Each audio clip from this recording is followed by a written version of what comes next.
All right. It is good to see so many of you joining us tonight. For those I have not met, my name is Mark Burrows. I'm the principal superintendent here of San Pasquale Union School. And the purpose of tonight is to give you some information about our return to school plans for our second and our third graders. The purpose of tonight is not to convince you to either come back to school or to stay home. It's to give you enough information for you to make those choices. I know we had asked for a choice a few weeks ago. If you need to change it after tonight, there'll be a process to do that. So hopefully you will get what you came for tonight. We will open up the chat so that if you have some questions, you are welcome to put those questions into the chat. I'll give you a little outline of what we're covering. So hopefully once we get into this, we'll answer just about everything that you wanted to know about our second and third graders returning to school. Mrs. Hanson is co-hosting, so if there's any particular messages about the process that you wanted to message to her, she can help you out with that, and she might be private messaging you if your question is showing up just a little bit later. We're scheduled to go from about 5:30 to 6:30, but we won't end until we've answered your questions and made sure that you're ready to go. So let me start off by saying I'm super excited to be welcoming back our second and third grade students to campus. It's been really sad this last week or so to have their little brothers and sisters come to school while they waited in the car and went home for distance learning. It just didn't seem right. And so tonight, hopefully I can explain to you why we chose the plan that we did, what safety mechanisms we have in place, what our academic program looks like, what schedules look like, and then hopefully answer any questions and make you feel good about whatever choice you decide to make. The recent news from County Health has been really good for us. It's kept us in the red zone, which is the tier 2 of the county's health plan, which allows schools to be open in San Diego County as long as they are following the guidelines of the California Department of Public Health. And so we have, and many of you, I see some familiar faces from our previous meetings, have been part of the planning process and have learned that we do have a slow, staggered approach to bringing kids back on campus. About 3 weeks ago, close to 4 now, once we got permission from the health department, we started bringing back kids to campus that were on IEPs, students with disabilities. Shortly thereafter, we brought back some kids that struggled as English learners or with technology. Just this past Monday, we brought back our TK, K, and first grade students. And this coming Monday, a week from today, we look to welcome back our second and third grade students. And hopefully that's why you're here, is to learn about that. It's been almost a half a year, actually a little bit more than a half a year, since we had our second and third graders back on campus. So we're really eager to bring them back. We believe that our team this year has created a pretty amazing distance learning program for your kids, but we're looking forward to tossing that aside and welcoming them back to school. The first question that I get from everybody is, what are you doing to keep my child safe at school? If I'm going to send them at school, you know, we are still battling with a pandemic. And although we did not move into the purple, there is still risk out there. And we do have a robust plan in place to do that. And so what we do have in our Safe Return to School plan is really 4 main categories that I'll go briefly over with you and answer any questions about those that you have. And they are screening, distancing, masking, and sanitation efforts. And we'll talk about each of those briefly. We do have a screening procedure in the morning. Although it is not required by the health department, we do screen all students and staff for symptoms upon arrival at school. And so what that looks like for your students is we'll have 2 drop-off locations for them in the morning time.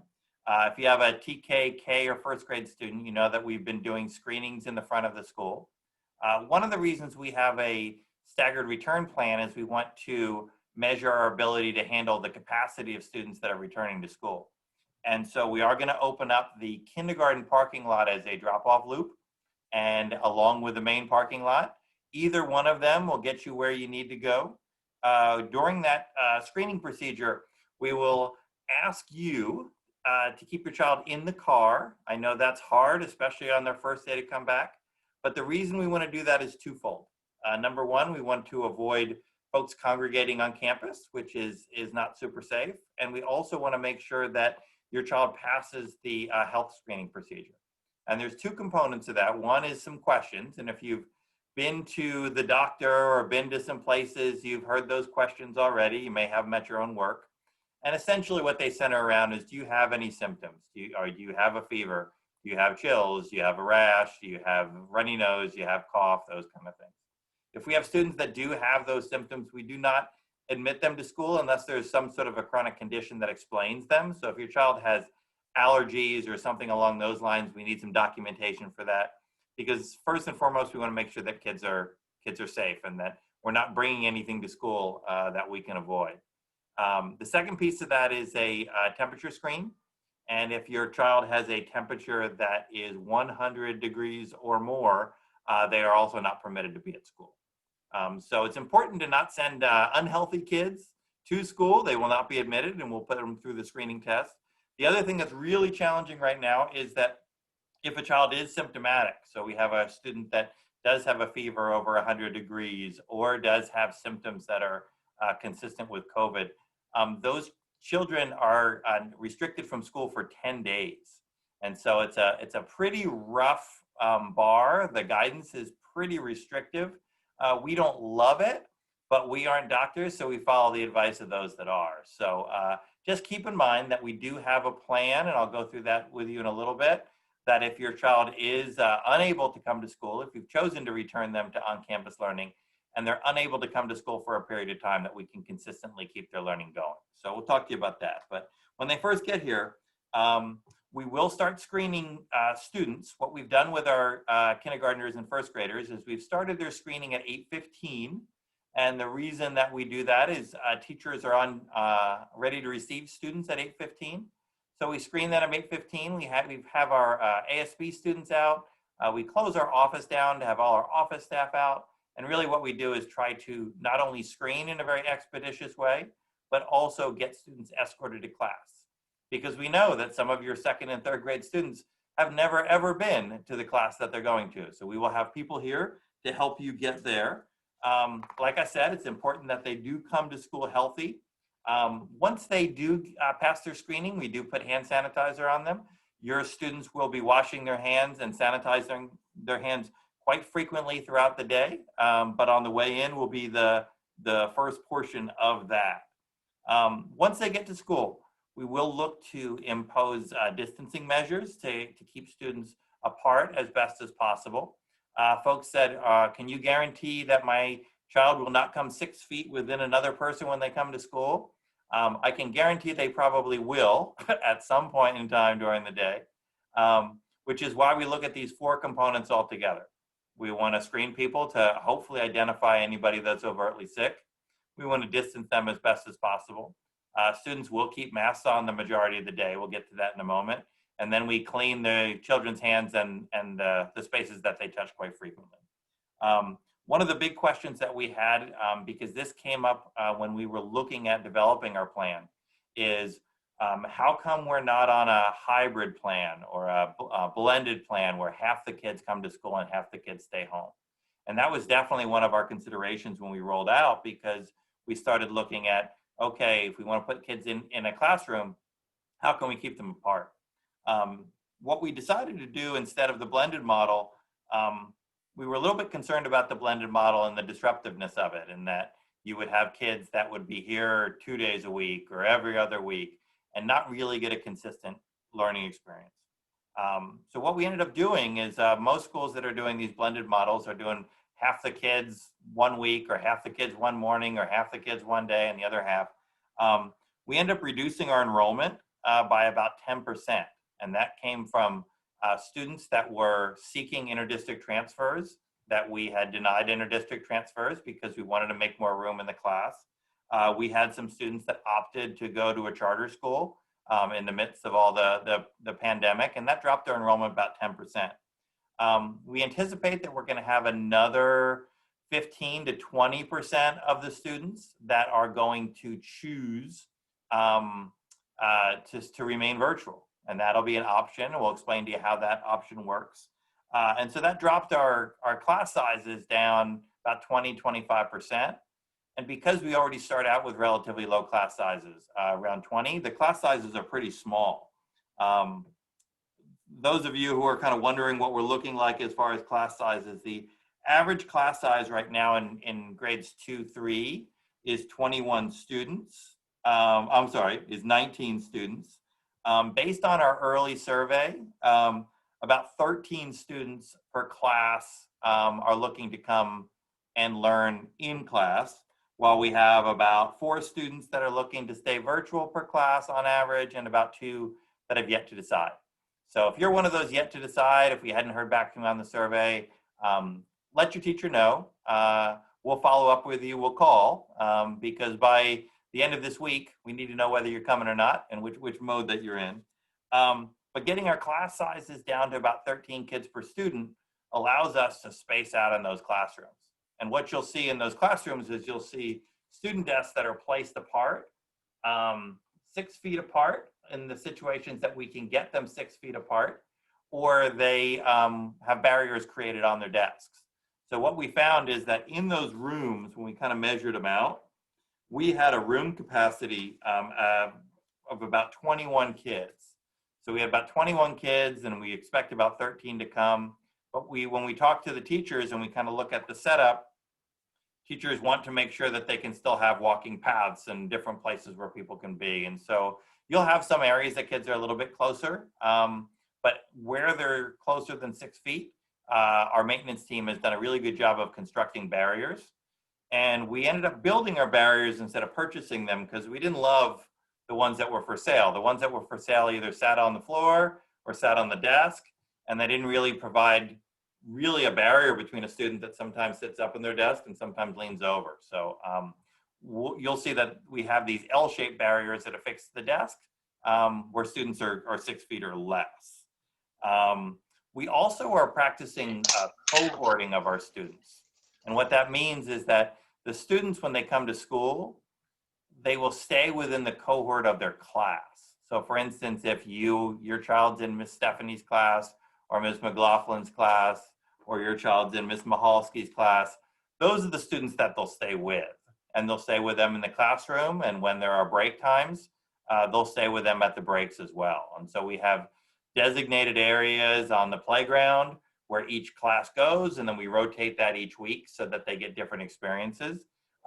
It's not the recess that we love, and not the recess that we will hope to bring back, but until we move from the red level to a lower level, we're looking to keep the kids cohorted. So not only are they less likely to be exposed to an illness, but they are also less likely to suffer the ramifications of it. And I'm not just talking about getting ill, but if we do have a student that is in close contact with their cohorts, and we do get somebody that comes down with coronavirus, there's a good chance that cohort will be quarantined for up to 2 weeks. And so the less exposure that we provide, not only do people stay safer, but it provides more continuity to their learning environment. It's one of the reasons that in the model right now that we do have kids going home during lunch. There were 2 driving forces for that. One of them was the lunchtime schools that had reopened. Many of them did a great job of cohorting students during the class time. But when they got to lunch, all the kids sat together, and it defeated the purpose, and they had some outbreaks. And so we've decided for that purpose to keep kids safer, but also when we were looking at our initial model, we were looking at having kids choosing virtual learning, going with another teacher, going on another program. And we heard loud and clear from both the teachers who wanted to stay with the kids and the parents who wanted their kids to stay with their teacher. That model wasn't the chosen model. And so what you'll see in this model, and we'll go into it a little bit more in a bit, is that your child will stay, if your child chooses to be on-campus learning, your child will be here in class from 8:30 to 12:05. Students are dismissed at 12:05, and then at 1 o'clock, your child gets back on after lunch, and Zooms with the students that have chosen the virtual path so that we can have the virtual students receive their instruction in the afternoon, direct instruction in the afternoon, and your on-campus students receive that in the morning. So those are the two reasons we were looking at doing the, having students not here on campus for lunch. And as health conditions improve, we'll reevaluate that to get ourselves to a more full day. Moving on to some of the protocols, the biggest thing, actually there was one question up in here. Will children with the sniffles that say they just have a cold be sent home for 2 full weeks? Very possibly so. The guidance right now is very symptom driven.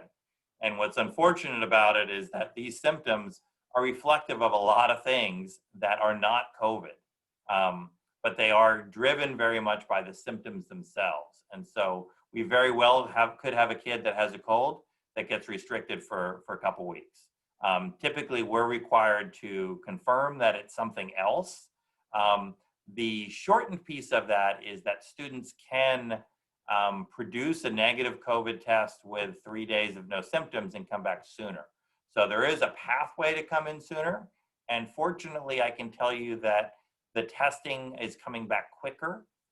We are having, per the guidance of the state, all of our staff tested every other month. And I went in to have my test done on Thursday afternoon and got results Saturday morning. And so hopefully that speed will continue and we can get those back. So there can be an earlier return from those 2 weeks with some COVID testing. The most controversial thing that we've had as far as our return has been facial coverings and face masks. When we were talking to parents and surveying parents, that was the most hotly contested issue.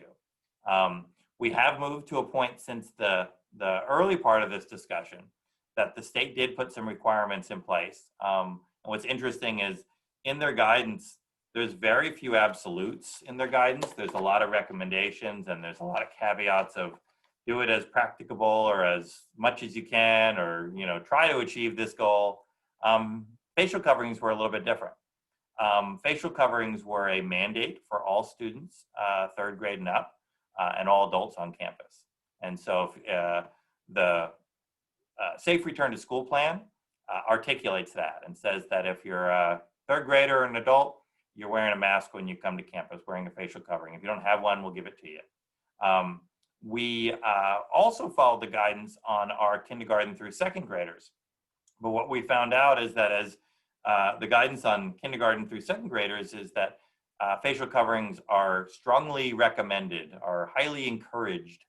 And when you bring on a child to campus and you highly encourage something, most kids do it because their teacher is telling them, hey, you need to wear a mask. And we required students coming on campus to wear a mask. And what we've been really pleased at is that we have had students wearing masks throughout the day with really no incidents.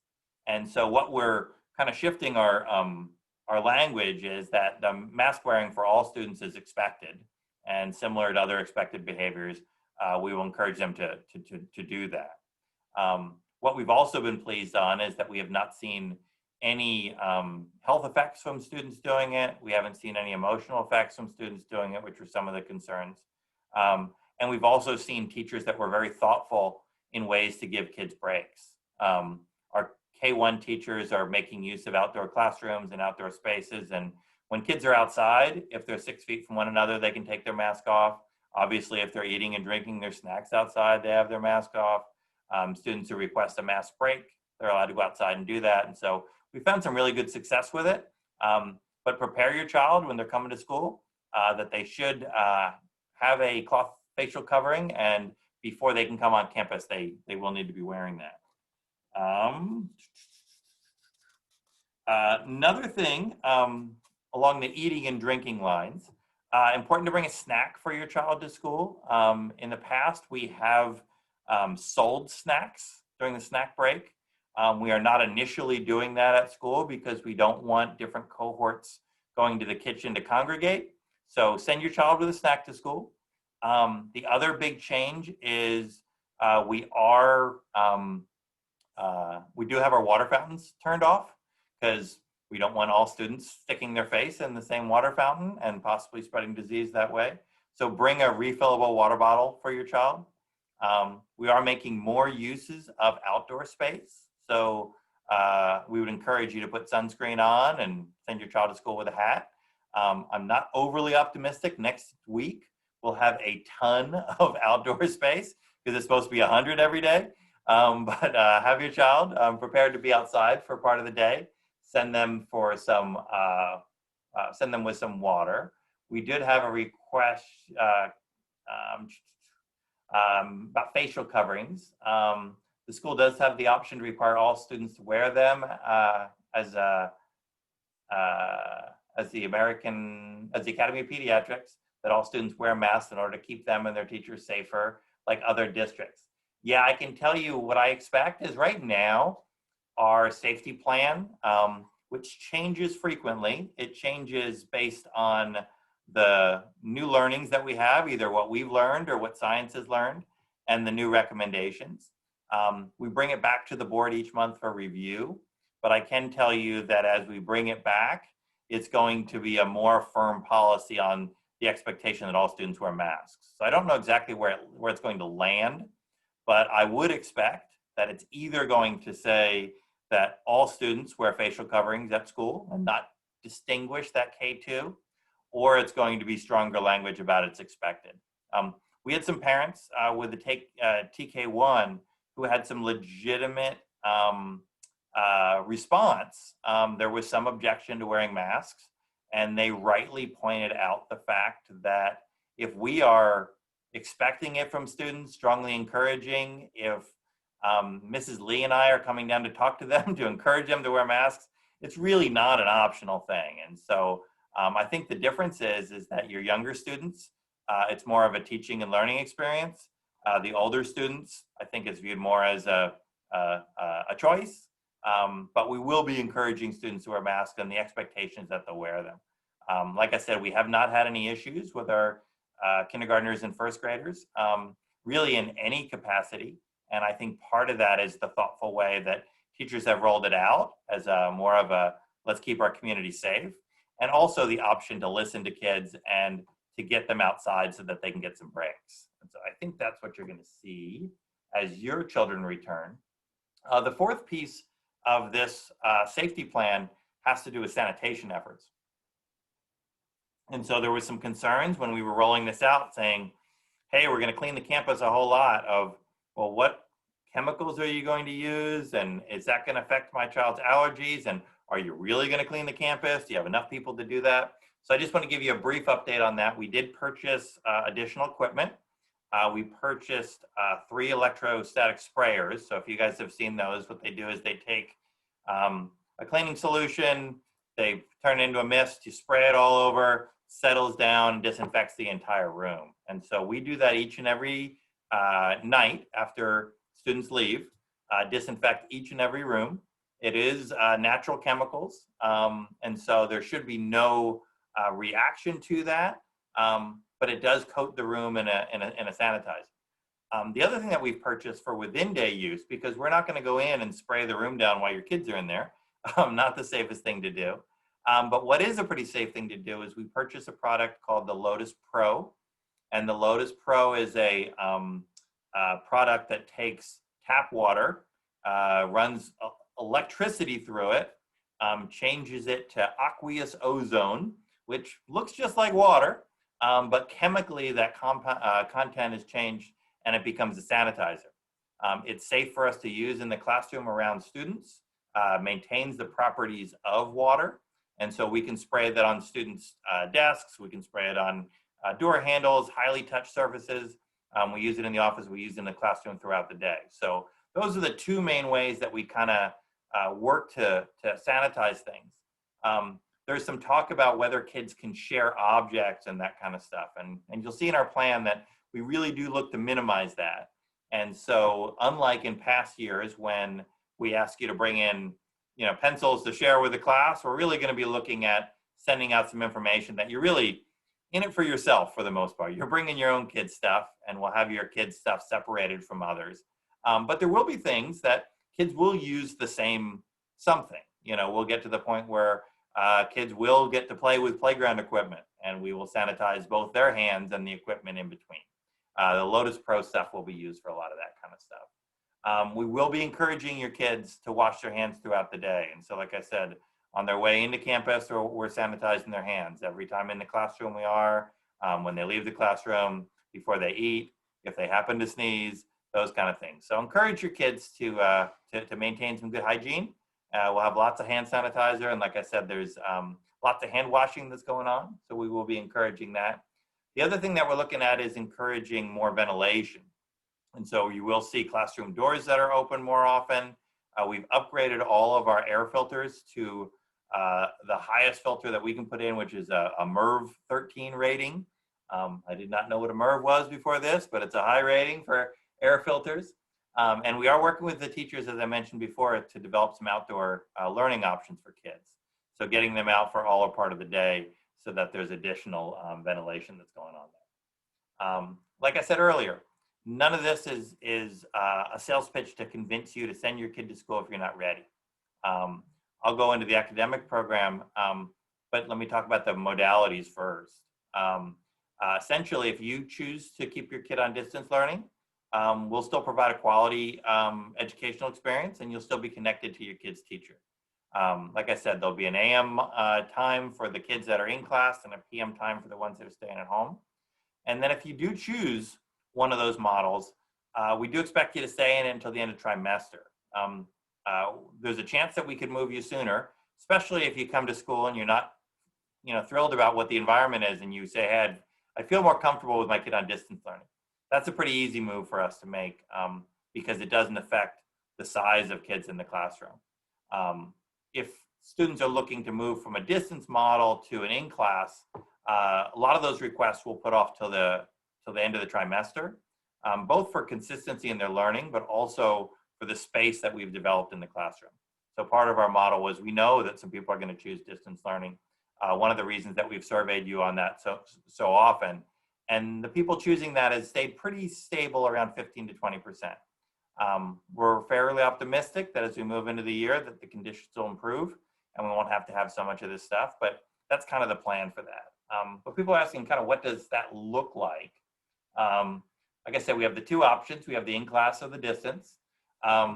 One of the reasons we put so much effort into our virtual learning program that your kids are on right now is because we wanted to build off of that for this point in time, so that you'll see that the kids that are in class will still use some of the same tools, especially in the afternoon, because the kids who come for in-class learning, they'll go home for lunch, and in the afternoon, they'll use a lot of the same asynchronous tools that they're using right now.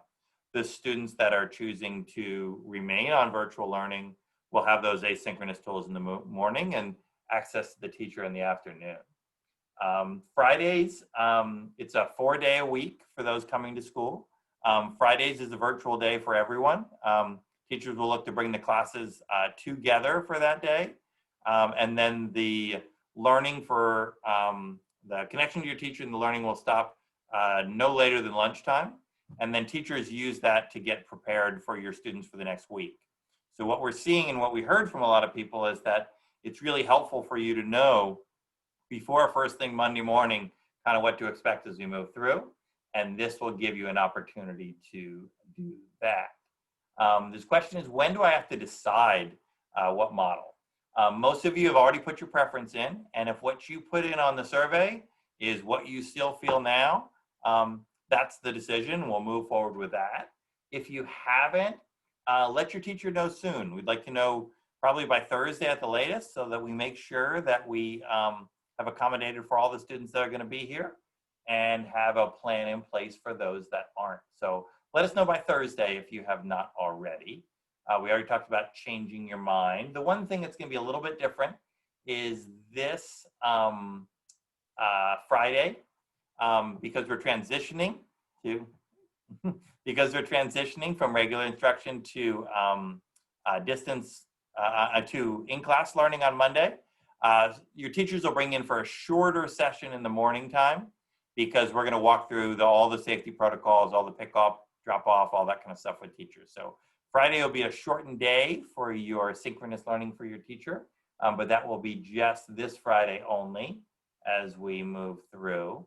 And then there's some questions on pickup procedures. So I talked to you guys about drop off in the morning. Drop off, like I said, kinder lot or main lot. Be ready to let us know that your child's healthy and ready to learn. We'll take their temperature and get them into their classrooms. At the end of the day, if you have been here for K1 pickup, what you've seen is that our first graders have been spread in the main lot and our kindergartners have been spread in the kinder lot. And if you've been here for pickup, you realize there's not too much more space to distance them there. So our second, third, and eventually through 8th grade pickup is going to be on the lower playground. And so if any of you were here for the beginning of the year, Meet Your Teacher, middle school was down there. So to pick up your child, what you need to do is to enter the service road through the west parking lot. And that is the west parking lot's over by the preschool and the kids club. And you drive down the little road down towards the playground. And once you get down there, there'll be some signs up as far as where your kids' classes are. The reason we're having dismissal for 2nd through 8th down there is because it's too crowded on the sidewalk to put all your kids across. But on the playground, we can create a loop and have your kids kind of going out towards the grass. We did send home, and you guys should have received. If not, let me know. You should have received a little placard to put in your windshield. And what that does is it tells your child's teacher and it says what your child's name is. And that'll make it easier for us to direct you to your child's teacher and to get your child out there pretty quickly. So for 2nd and 3rd graders, they will be down at that lower playground at 12:05, and they'll be spread out in grade levels. So like I said, let us know who your child is when you get down there. And that way we will be able to get you connected. I'm looking for a couple questions. It says, if I choose to start my child on distance learning and then decide to switch to on-campus learning, will my child be with his teacher they started the year with or a new teacher? Yeah, and in TK through 5 right now, all of our plans have your kids staying with your current teacher. Where that could potentially change is if the health model gets phenomenally better, we move into yellow, we drop all our restrictions, and we have the majority of our students here, and we take our school to a full day, so we're not leaving at lunch. There would be a possibility that we would switch you to a distance learning teacher because your child would potentially be teaching at school all day long. But as long as we're still on that half-day model, your child will stay with your child's teacher. And we expect that for the foreseeable future, although I am hoping and praying that we move to a less restrictive model soon. Question is, will there be playground time? And so on that playground time, yes, our 2nd and 3rd graders will go down to the playground for their recess break. It's only a short one. It's only about 15 minutes. They will take and eat their snack in their designated area. So there's designated areas on the playground. I don't have it in front of me right now, but for instance, for 1 week, a certain class will have the section where the slides and the swings and that kind of thing are. For another week, somebody have another section of the grass, somebody have another section of the blacktop. And we have it set up so that there is one grade level out there at a time so that we can adequately keep kids apart. And then the following week, it all turns so the kids get a different location. So they will be down on the playground for a brief period of time, but they won't be intermingling with other classes. If one sibling has a fever, will all of the other siblings need to stay home also? The general answer to that is no, unless the fever is suspected to be COVID. So when we kind of look at these, if you are exposed to somebody who has or is suspected to have COVID, then you would need to stay home and quarantine for those 2 weeks. But if you had a sibling with a symptom, you would not have to stay home. This guidance changes by the day, so check back in with me when that happens again. Question about supplies, about kids bringing supplies to school. Your teachers will be distributing to you a very modified supply list of things to bring back. The thing that I know for sure that they will want you to bring back to school is the black boxes with all the stuff. So if you received a box of anthologies and different materials that you were using for at-home learning, bring those back. And I would strongly encourage you to bring those back on Friday during our materials distribution. And the reason for that, and that runs from 12 to 3 on Friday afternoon, the reason I would suggest doing that is it saves them the trouble of lugging in a backpack and a box and all this kind of stuff their very first day. So if you can make it on Friday afternoon to drop off that black box, that would be wonderful. These are just for the students that are choosing to come back for on-campus learning. Drop off that box for us, and then your teachers will be giving you a very limited supply list. Like I said, you had some supplies for distance learning that'll overlap, and there'll be a handful of other things that they would suggest that you bring to school.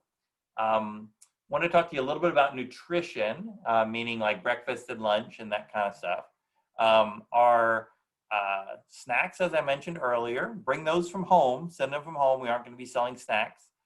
For students that want to receive a lunch or a breakfast from school, those will be grab and go, meaning that if you are coming to pick your child up in the west parking lot, which is the one area where there is not pickup going, you'll see a little tent over by the west gate side, close to where the kitchen is, and you can pick up a grab and go lunch and or breakfast over there. It is not fully cooked. It does need to go home and get reheated.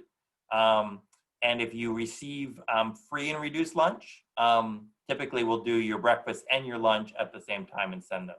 So if you have any questions about that, let us know, but we will not be serving or having students eating any lunch that we serve or breakfast that we serve here at school. Going through, we're looking, can you go into distance learning schedule a little bit more? I understand that it starts at 1, but how long does it last? That's a very good question. And I would say potentially till 3, but a lot of that has varied. What we've learned with our K1 students is that we have some kindergartners that have chosen to do distance learning, but kindergartners, believe it or not, do not do great on a 2-hour Zoom. And so what we found is that we have broken those up into smaller groups. And so there'll be smaller sessions that they'll do with them. We've also found out that a lot of it depends on how many students are choosing distance learning. So for instance, if you're in a class that you have 2 or 3 students that have chosen distance learning, typically what the teacher will do is invite some kids back that receive some instruction during the day that can contribute to that in the afternoon. But with smaller groups of kids, there's oftentimes not a need to go for the full 2 hours. So what our teachers are doing with our virtual learning parents is conferencing with them, finding out what those child's needs are, and dictating a program within that 1 to 3 time frame for them to receive that direct support from their teachers. So I can say the outside window is that 1 to 3, but what we're seeing is that that is either being chopped up into pieces or done slightly differently depending on the needs of the kids that are there. Because it's a small group typically, we can really tailor that to the needs of those individuals and the wants of those individuals' parents. Once school's over, students don't have to Zoom after 12, is that correct? And I would say that is correct, that once the students who are on campus leave, unless they're invited back or you request to come back for a small group instruction, and usually those are remediating specific skills, or a student who may have struggled in the morning class gets a second chance to learn in the afternoon kind of a thing. But for the most part, the students who come for on-campus learning would not be Zooming in the afternoon. What they would be doing is more asynchronous activities. So similar to some of the things that you've done without your child's teacher, some of your PE activities, some of your project-based things, maybe an extension on a writing project, but the things that you would be doing independent of your teacher, and those are also somewhat independent of time too, so that there is some flexibility on, doesn't have to happen from 1 to 3, it could happen within a different time frame, depending on when the deadline of that is. But yeah, don't expect Zooms for on-campus students in the afternoon. And then we had a question about what is our current enrollment? Right now, our school's hovering right around 500 students. And so we have lost a good number of students this year through, as I mentioned before, a combination of rejecting interdistrict transfers, which typically represents about 30% of our school population. So we did put the hold on interdistricts because we did not want to have to not allow students to come back to school, current students, because we've accepted too many and our classes are too full. The other piece of that is folks that have chosen to go to charter or to start a home pod or go to a religious school. The way things rolled out for us is that a lot of the religious schools were able to open a little sooner than we were. So we had some folks that really wanted their kids in on-campus learning jump to do that. But we do expect that enrollment to come back once we start looking like the great school that we normally look like. Kids actually showing up, having fun, doing activities. So, but right now we're at about 500, and our school foundation right now is looking to do some fundraisers based on that, because we are funded by the number of kids that we have. So I know our foundation's gala that they're having next month is a big focus on making up for some of those shortfalls in funding. Question about, will all mask breaks be outside, or they would also be doing those inside? How can a teacher enforce wearing masks when it's not required in the lower grades? So 2 good questions. The mask breaks that the teachers are doing, or at least have been doing so far, are mask breaks that are outside the classroom. So typically when students either individually or collectively are getting their mask breaks, but if a student needs a sip of water or something like that, there will be a brief time when their masks are off. But the formal scheduled mask breaks are looking at outside. The required question is really a divider between 2nd and 3rd grades. And I'll answer the 3rd grade piece first because it's easier. The way the SB 98, which kind of guides a lot of our, actually this is an SB 98, the way that CDPH, the California Department of Public Health, defined the mask requirement was that 3rd through 8th grade, it is required. And it was further defined that if they do not comply, that those students would be placed on distance learning. So 3rd graders who say, I'm never wearing a mask, those students would be placed on distance learning. Students that are 2nd graders that are not, refusing to wear a mask, it would be like other expectations that we would have. And we would continue to work with them and encourage them to do it.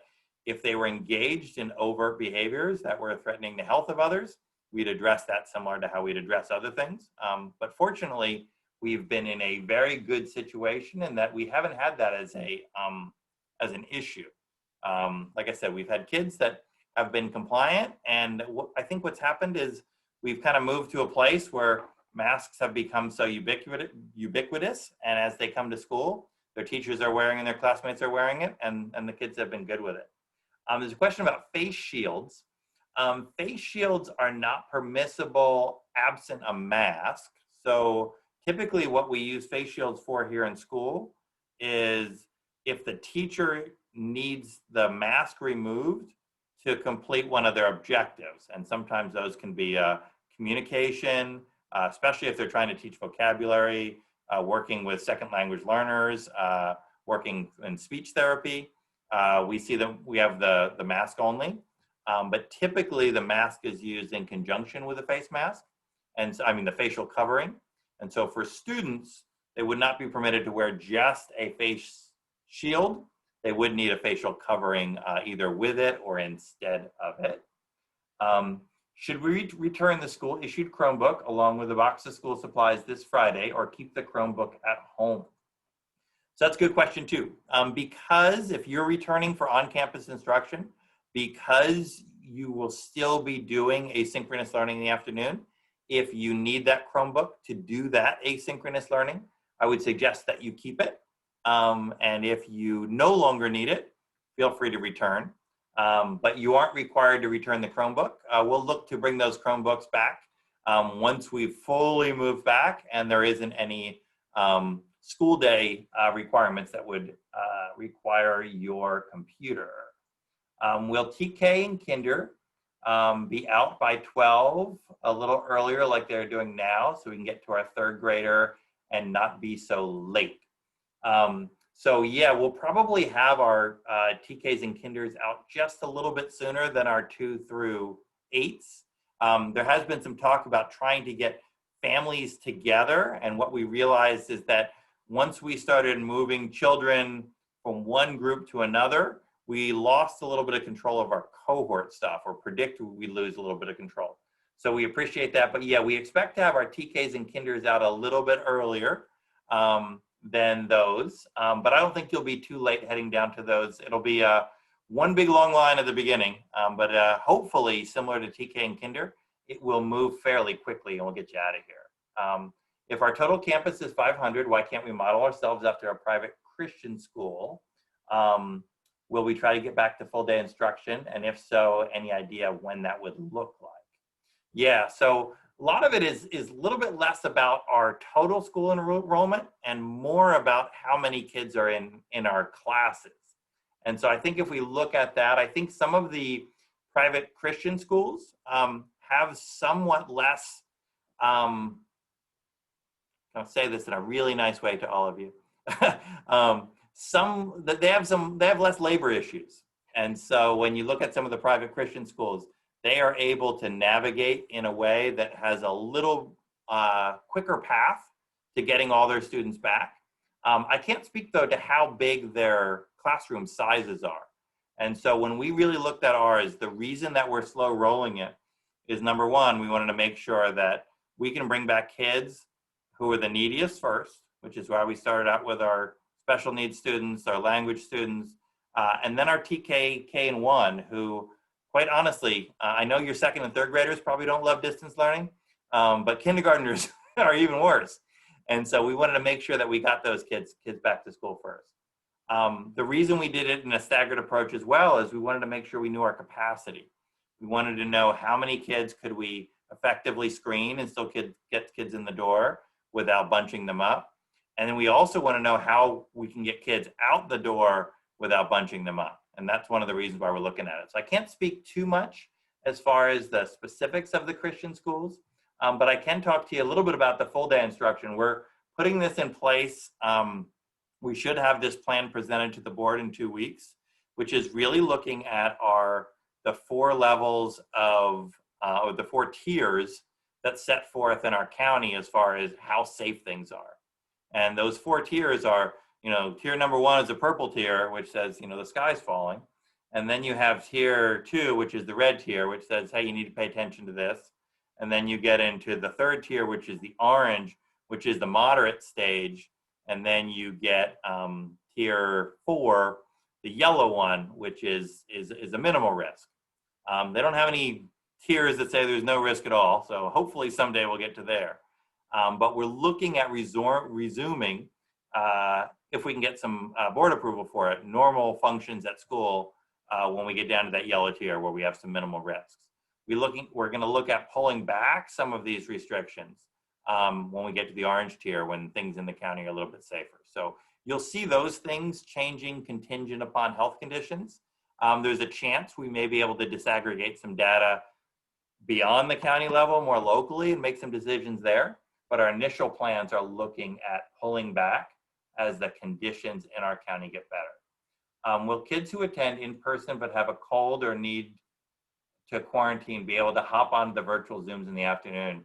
Yes, definitely. That's one of the model benefits that we have, is that if you do have a kid that unfortunately does get sick and does need to quarantine, even if it's just a cold, they'll still stay connected to their teachers, still stay connected to the same level of instruction, because they'll still stay each day, as long as they're able to, be able to get connected with their teacher and not really miss a beat. So you won't have to worry about, traditionally when kids were out for long lengths of time, there were these contracts put together, and this provides a lot more fluidity of learning. This model also provides fluidity of instructional model should we have to change. If our conditions in the county get much worse and our health conditions are worse, this does allow a much more easy flow back to this virtual learning state. Not where we want to go, but it does allow us to do that. without your child kind of being thrown off course. What are the qualifying requirements to be notified for any positive COVID results? What about siblings and other grades? Will they be also informed and quarantined? Good question. So when we look at any positive COVID results, we typically will at minimum notify the cohort. Most likely, and I'm saying most likely because we haven't had it yet, we'll be notifying school-wide because we're so small. The procedure for positive COVID is if we have a staff member, a student, or somebody who has visited our campus who ends up being positive for COVID, most likely we're going to find that out from the health department through their tracing, or somebody's going to tell us and we're going to notify the health department and initiate the tracing procedure. Most likely, well, this is on notification. For sure, it would go to the cohort. Most likely, it's going to go school-wide. There's been some schools that have put forth a dashboard, which is basically says, this is how many cases that we've had, this is how many active cases, and so forth. And that's kind of the plan that we're looking for. You know, we do not want to hide this type of information from families. The one thing that will be a little unsettling, but you probably understand why, is that we can't get into specifics that would identify the exact individual. So you'll most likely get an information that a student in your child's class or in your child's grade or in the school has tested positive and you are identified as someone who's had close contact and needed to quarantine. The reason I'm being a little bit vague on it is that we have all the instructions on how it works, but basically the gist of it is we contact county health and county health starts to initiate that process for us. But there won't be any positive cases here at the school that you would know about, especially if it's going to be in your child's cohort. When we look at siblings and other grades, and will they also be informed and quarantined? So I would expect that, like I said, that because we're small, we'll probably be notifying this as a school-wide, but the quarantine would likely be just those individuals that were considered in the cohort. There is another caveat to that, though, is that if we get 5% of our school population that tests positive for COVID within a 2-week period, it shuts the school down. So that's sort of the definitive piece. My anticipation, though, is if we start seeing any spread, we're likely to be shutting down anyway, even if it doesn't hit that 5% threshold. So 5%, though, is the required shutdown. But expect to be informed. And like I said, I'm very pleased that we've had students back here for almost a month and no incidents of that nature, which is great. If SPU resumes to full day learning for families who choose distance learning, will they be given the opportunity to go back to school before they have to switch teachers so they would now be teaching all day? Yeah, we'd have an opportunity for that to switch. We don't know when the health conditions are going to switch to allow that to happen. What our preference would be is as we start to lessen some of these restrictions, especially if they're going to change the model that people are in, is to try to do that the best we can at a natural progress reporting time or a natural trimester reporting time. So yeah, you would have the opportunity. If we're going to change that model and it would change your teacher, we definitely talk to you about your options for that. Will we be able to see what it looks like in the classroom? That's a good question. What I will do is, I don't know which classrooms have been modified yet, but I'll take, we did this with our K1s, is I'll put a lot of what we talked about now in some notes, and I'll send some photos to you guys too. So check your emails probably on today, no later than Thursday. I'll do that, but if you are hinging on this as your decision-making process, email me and I'll get your picture quicker. But I will put those pictures in with some notes of this. I think like I said, should get those how up. can I help you today? Hi, may I please have a dozen? Oh, I think somebody's ordering donuts. All right. I think we rolled through the questions that I've seen that got pulled out of the chat. Is there anybody who has any other questions? You can unmute yourself if you would prefer. I'm going to check the bottom of the chat box right now and see if there's anything else in there, because you guys have been awfully quiet.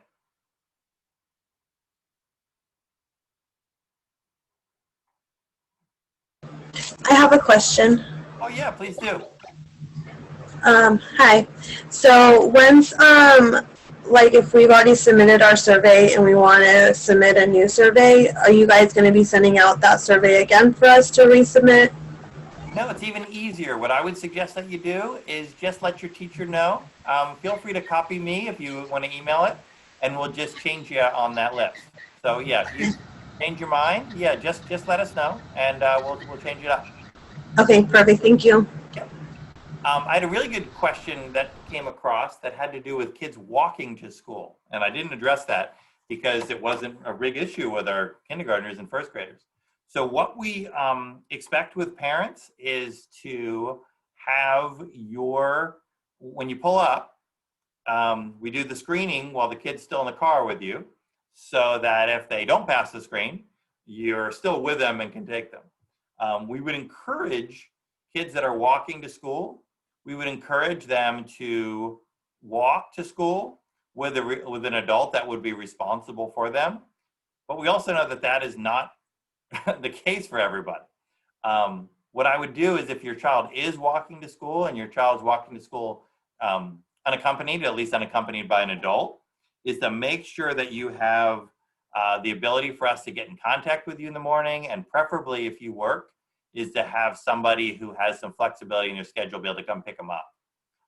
What happens is if we have a student that is coming to school, and this would be a student that's either walking to school or perhaps a student that's riding the school bus, that does not pass the screen. So our school bus riders get screened prior to getting on the bus, and the folks that are coming to campus get screened prior to getting on campus. If they don't pass that health screening or they have a temperature, they're not permitted to enter the campus or get on the school bus. And so what ends up happening is we expect a responsible adult to be at the bus stop to take that child. And then a student that would walk to school, we have essentially a quarantine area that we've designated. It's out by where the bike rack is. And we have an adult stay with that child until somebody can come get him. And so we would really like it to have an adult there, but if not, to make sure that we have the ability to get in touch with somebody. Let's take a look at some other questions that are coming in. Does Friday Zoom still stay in groups like we are now, or is the whole class Zooming at once? Does Friday stay a minimum day? So let me answer those in pieces. We have teachers, most teachers are using that Friday as bringing the whole class together so that the kids who are virtual and the kids that are at home have some intermixing with one another. Some of them are breaking it up into smaller groups, but not necessarily the same groups that you have right this moment. But one of the benefits of Fridays is trying to get the kids that don't get to see their classmates some time to see their classmates. And yes, Friday will stay a minimum day. We would expect that Friday will stay a minimum day through the school year, even if we resume to our full day instruction. Would the school consider simultaneous virtual and in-person classes with webcams? If not, what is the opposition based on doing that for simultaneous synchronous learning, even without expensive technology and simple web cameras and Zoom? Really good question. And we just talked about this in a meeting with our school improvement committee. I got out of that about 5:25 and jumped in with you guys. And that was one of our topics of discussion. We were looking at one of our initial models as far as how to serve students virtually and how to serve students in class was to live stream those classes. And when we were looking at that live streaming of the classes, there was a lot of concerns with teachers about the practicality of being able to do that. And they were looking at when you are streaming a class through Zoom, you aren't using all the same tools and strategies that you are when you're in class instructing students. And so there was some concerns about if that is being done one side or the other, it isn't going to get the full benefit. You're either going to have your Zoom kids who are going to be maybe not able to hear what's going on or see what's going on, or you're going to have a teacher that's going to be fixed in front of a computer, and perhaps that the students that are in the class won't get the attention. So they had that concern, and they also had the concern about practicality of the technology and would it work and all that kind of stuff. And so that's when we moved from that potential model to the one that we have now. But the reason we revisited this discussion is we have some teachers that are considering piloting that and seeing exactly how that works out. So right now we're looking at the possibility of some teachers trying that out and seeing if it has some viability to it. But that's the reason it wasn't chosen as our primary model. Are they helping the kids keep their water bottles clean and uncontaminated? Yes, that's a very good question. What I would suggest, make sure your water bottle is clearly labeled. We do, when the kids come to school, whatever belongings they bring, we want them to keep their belongings separate from one another. So those bins that you guys are returning helps keep their supplies separate from one another. But clearly label your water bottles and make sure it has a lid that goes on it. And when students do need to refill it, the teacher or an aide is assisting that so that there aren't multiple students that are touching that, and they are sanitizing before and after. Is the bus, let me get down to this. Is the bus available with limited riders? Who will be permitted to take the bus? You screen before they get on it or when the bus arrives at school? So really good questions. And so, yeah, we are looking at limiting the riders on the bus. So what we are encouraging is folks that have an alternate way to get to school to use that alternate way. On the bus right now, because we only have a small number of students, we are distancing students from one another in that we're not having students sitting in the same rows. So we have alternating rows. So they are not a full 6 feet apart, but they do have the obstructions because the seats sit up real high. We're seeing families together and folks that live in the same home so that we can make more room on the bus. The screening process on the bus occurs prior to them getting on. So the student should have a responsible adult that can be there for them. We do a temperature check and a screen before allowing them onto the bus. And then we do not rescreen them when they get to school, but they do hand sanitize before the bus and hand sanitize when they get at school. The bus riding privileges could be revoked if there's not a responsible adult out there, because if there's not, the bus has to wait until we can get a responsible adult, making students late for school. So it's important to make sure that if you are taking the bus, that you let us know that you really need it and that we have a responsible adult. Doesn't have to be parents, but just somebody who can take responsibility. Question about the Zoom. Yes, it's being recorded. We'll have it posted up on our YouTube page. Pamela put that up for us. Usually takes about 24 to 48 hours to get that up there, but we will get that up for you. And I think we've hit the bottom of the chat. Is there anybody who has any other questions? Or like I said, we can either unmute or drop something in the chat. But usually what happens after these is right after we finish, you come up with the best question ever. And if that happens to be the case, make sure that you email me or Mrs. Lee. We'd be happy to answer that for you. Just to recap real quick, we do have a lot of safety protocols in place. We do have the expectation that we'll be able to lessen them as conditions get better. But in the meantime, we are looking to make sure your kids can stay safe, but still receive a quality education. And that is the balance that we're looking to strike here. And each person's decision on whether they send their kids to school will be their decision. And it's a crummy situation we find ourselves in.